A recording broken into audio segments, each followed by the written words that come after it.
Hello students, welcome back to my YouTube channel.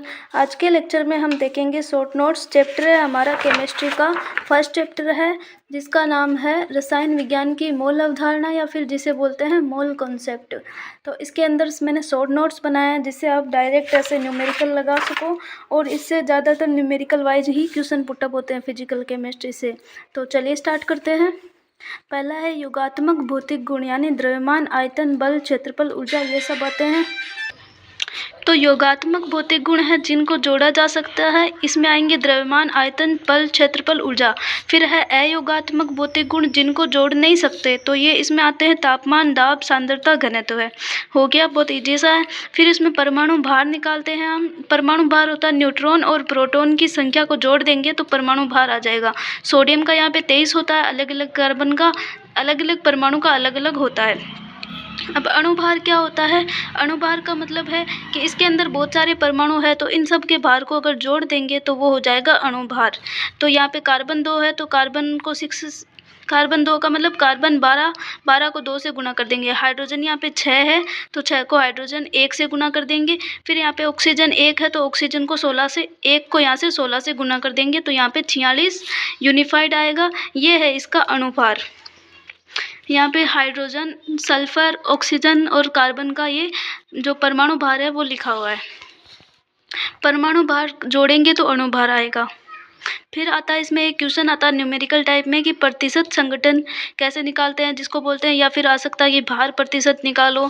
तो formula है ये इसका, परमाणु भार बटा अणु भार कर देंगे और गुणा 100 कर देंगे तो उसका परसेंटेज आ जाएगा। जैसे CH3 COOH को यहाँ पे निकाला हुआ है, कार्बन का इसमें ये परसेंट निकाला है। ऐसे हम अलग अलग निकाल सकते हैं, हाइड्रोजन सबका निकाल सकते हैं। फिर है कि प्रतिशत संगठन से अणुसूत्र ज्ञात करना।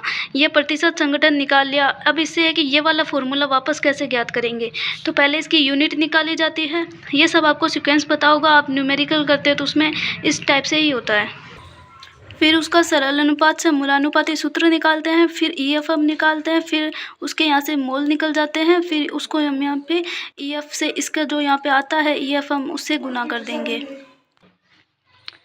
अणुसूत्र हमने निकाल लिया, तो इससे मूलानुपाती सूत्र भी पूछ सकता है वापस। तो यहाँ से सरल अनुपात मूलानुपाती सूत्र निकाला था, यहाँ पे हमारा क्वेश्चन खत्म हो जाएगा। फिर इसे मोल भी निकालने होते हैं, मोल पूछे जाते हैं, तो ये फॉर्मूला है मोल का। Na यहाँ पे अवोगाद्रो नियतांक है जिसका मान होता है 6.02 से 10⁻23।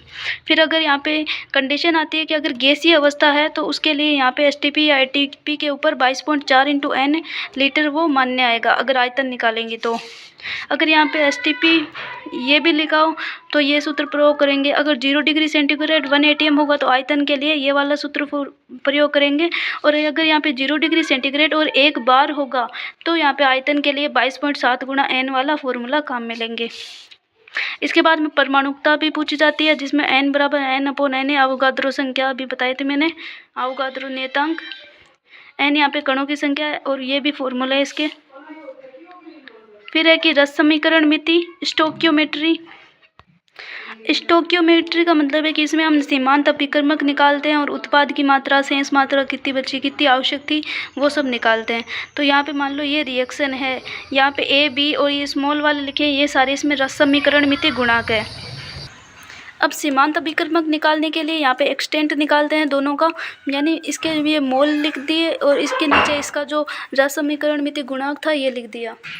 तो इसके आगे देन फिर यहाँ पे वापस B के लिए हो गया। अब दोनों में से जिसका एक्सटेंट कम होगा वही यहाँ पे सीमांत अभिकर्मक होगा। फिर इसकी आवश्यक मात्रा के लिए यहाँ पे है लिमिटिंग रिएजेंट और दूसरा अभिकारक, दोनों को बराबर कर देंगे इसके एक्सटेंट को।